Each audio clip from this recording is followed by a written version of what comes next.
To the Batmobile. Let's go. Atomic batteries to power. Turbines to speed. Here, ready to move up.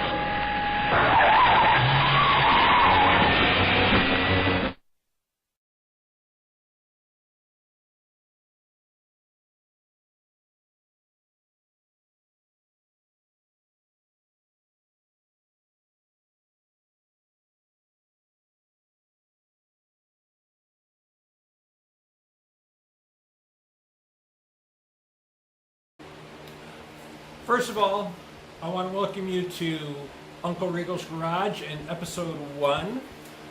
Yes, I've done episodes 2, 3, and 4 already, and maybe some of you who follow my channel thought, why isn't there an episode 1? Or maybe you didn't, I don't know. I just like to number them, okay? It's, you know, whatever. That's my little touch of ADHD or ADD or whatever the kids are calling it these days, right? But no, I wanted to make sure that episode 1 covered everything that I really wanted to cover as far as an introductory video to let everybody know this is what the channel is about, and this is what I want to show you on my channel.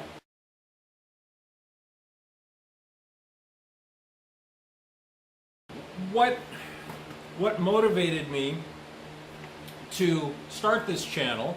I've kind of tried to do other channels in the past. They didn't really come out the way that I wanted them to, so I've deleted those. And they were mostly like just GoPro vids from my racing and stuff like that. And you know, and that's fine. I mean, I enjoyed making those videos, and I may eventually repost those to my new channel here.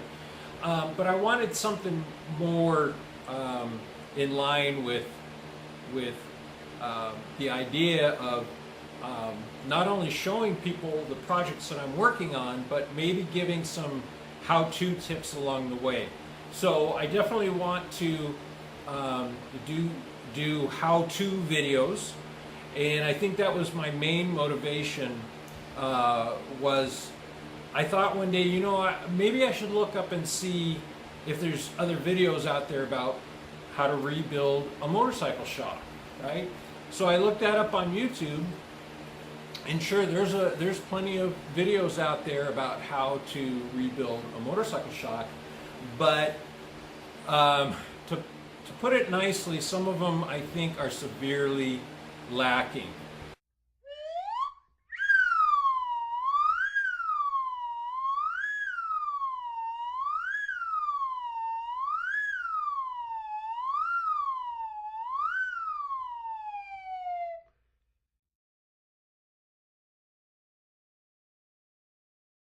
You may say that,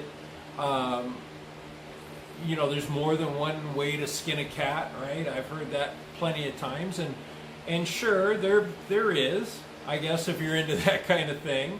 But there's also, you know, better ways than others, okay? So that whole argument, I think, kind of falls flat. I want to show the people watching this video the way that I do it. I'm not saying it's the best method in the world. Of course, the best method in the world is when it's bled at the factory that makes a shock, whether it be Kayaba or Showa or WP or whoever. Okay, they've got the best equipment to do those things with. But for the garage mechanic, which obviously this is my garage, and I'm officially a garage mechanic. I've done this stuff professionally, but you know, I want to show you with a few tools that you can gather up for, you know, not a ton of money, and everybody knows that. I think, you know, you can go to places and purchase the different tools to you know, put fork seals in, or you know, press seal heads into shocks or whatever.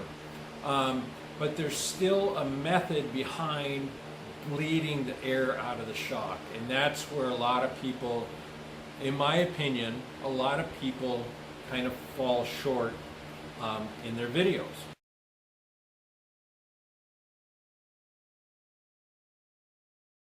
Well, what experience do I have? That's a really good question, because I mean, here I am, I'm making all these, proclamations that there's other YouTubers that aren't rebuilding shocks correctly, and I want to show you the correct way. Well, I want to show you my way, okay, which I think is a very good method. I'm not gonna say it's better or worse, but it's my way, and I think it works pretty good. So, back to the question, what experience do you have? Well, I got interested in motocross back in, I want to say it was 1970, probably 77, because I'm thinking 1976, and I always relate things to where was I living, what grade was I in at that point. Well, in 76 I was in 8th grade, so maybe 76 is when it came about. I can just remember going to the grocery store with my mom, and while she went off to grocery shop, I decided to go over to the magazine rack and just, I don't know, look around at Mad Magazine or whatever. And well, there was one magazine I remember that caught my eye, and it was Dirt Bike magazine. And if I remember correctly, they had on the cover a Kawasaki, a KX125 that came out that year. And I looked at that thing and I thought, wow, that is pretty cool. Because I had been racing BMX and stuff, but in the back of my mind, I always thought, motorcycles in some way, I think.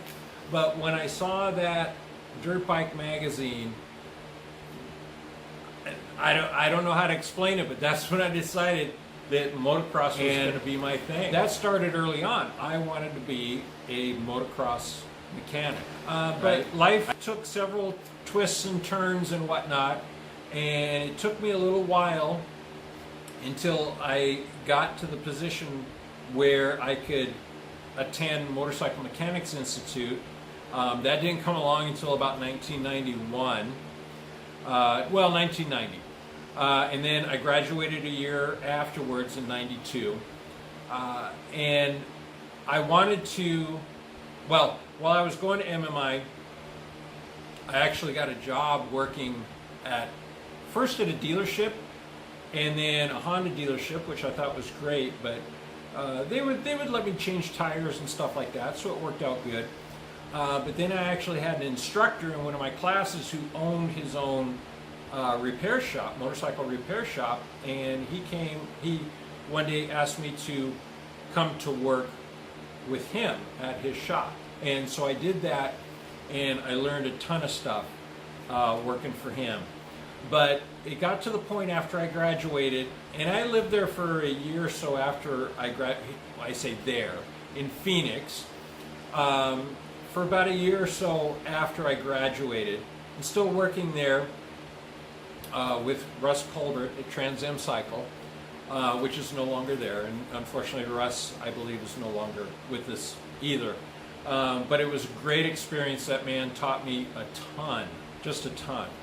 And so then I decided I wanted to move back to California. That's where I was originally from, was Southern California. I wanted to move back. I wanted to see if I could get my foot in the door going back there. So I got back home. I got a job pretty quick at a motorcycle dealership, Kawasaki dealership down in Newport Beach. I worked there for 9 months, not quite a year, somewhere between 9 months and a year.